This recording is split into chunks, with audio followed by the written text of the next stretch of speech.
Danny Willett's journey to becoming Masters champion is a true tale of hard work and determination. Here at Golfing World, we've followed the 28-year-old's progress through the years, and this is our story of how England's first Masters champion in 20 years achieved his ultimate dream. We played a lot of sports. I've got 3 brothers, so there's a lot of us who played a lot of different sports, and it was the one that I kind of caught on to and enjoyed and was particularly good at. So and then obviously got into the Sheffield squads, the Yorkshire squads, England squads, and then just kind of went from there. Kind of one of them sports where you don't need to be big, you don't need to be strong, you just need to have a bit of an eye for playing. After attending Jacksonville State University in Florida, Danny turned pro in the summer of 2008 and earned his European Tour card for the 2009 season by coming through Q School.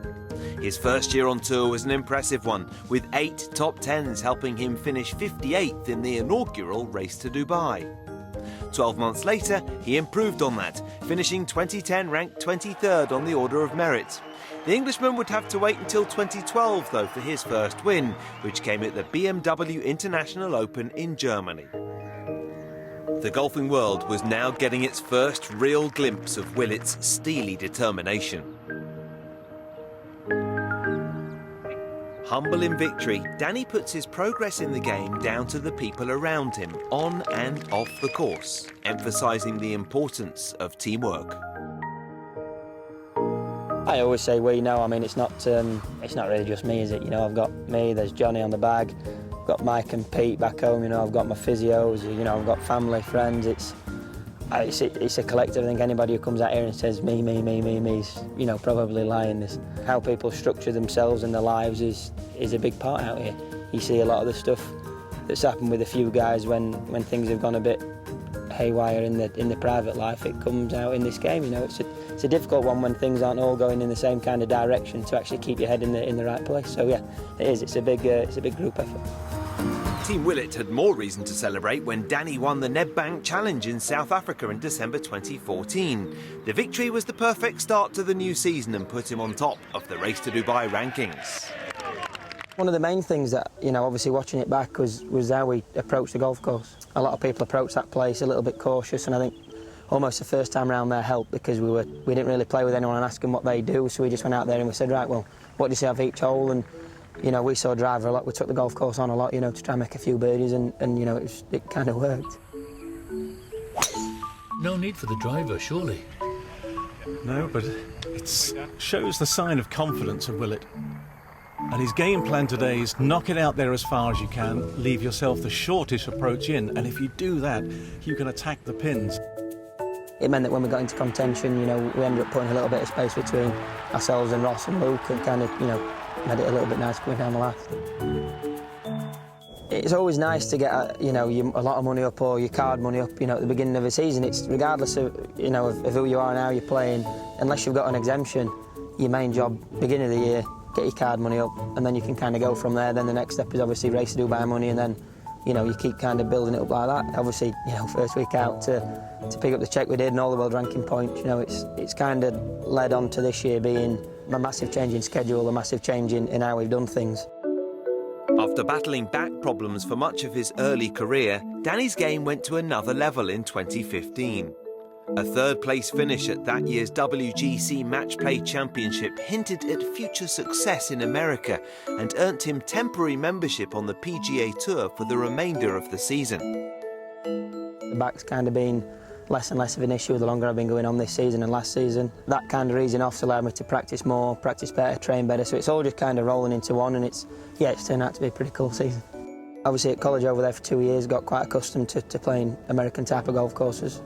The weather out there is obviously pretty brilliant most of the week, so for me as a back, my back problems have being warm is obviously always better. Regardless of where you're playing, if you're playing well, it kind of everything goes easily. I think it'd be tougher out there if you got on a bit of a bad patch of playing. I think the field depth of how good the players are further down the field out there is probably a bit deeper than Europe. So if you get on a bit of a bad run out there, you can see yourself, struggling a little bit. But again, not trying to think too negatively, but you've got to kind of weigh up all these things and kind of see if you're going to, go over there. Danny maintained his momentum throughout last season, and further success at the European Masters in July meant he arrived at the season-ending DP World Tour Championship in Dubai with the chance to win his first Order of Merit title.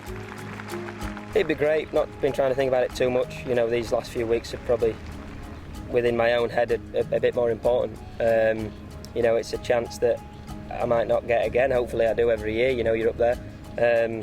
But the tour's been going for, 100 odd years, and there's only been that many winners. You know, there can only be one winner every year. So no, for me, my main focus has been to practice and work as hard as I can, day in, day out, week in, week out, this year, and really trying to make sure that we're coming into these last few events, fresh and raring to go. And so far, it's been a pretty good final series, 3 relatively decent results. So yeah, just try and rest up well and keep my head on and keep the focus there for this week to really try and give it that final push. An eventual tie for 4th wasn't enough to prevent Rory McIlroy from claiming the Race to Dubai crown. But 3 months later, Willett returned to the Middle East and laid down the gauntlet to the Northern Irishman with a flawless display, en route to winning the Dubai Desert Classic. Wonderful Willett. And it's Danny's day in the Desert Surf Dubai. Arguably, it was against the best field, I'd say. It's always good to have Rory in the field and obviously win one. It was more the way that we did it. I think it was nice for ourselves just to kind of come down the stretch, struggling a little bit, not really doing anything, not really pressing and making any great moves, and obviously to birdie the last one you really need to. It was just a really good way of doing it, obviously in a fantastic event. And that win springboarded him to one of the greatest achievements in the game, winning a green jacket. Proper. Danny's 3-shot victory at Augusta was the crowning moment so far of a career which has gone from strength to strength. You don't realise how few Europeans have actually won around there, which is surprising with how good the Europeans have been over the years.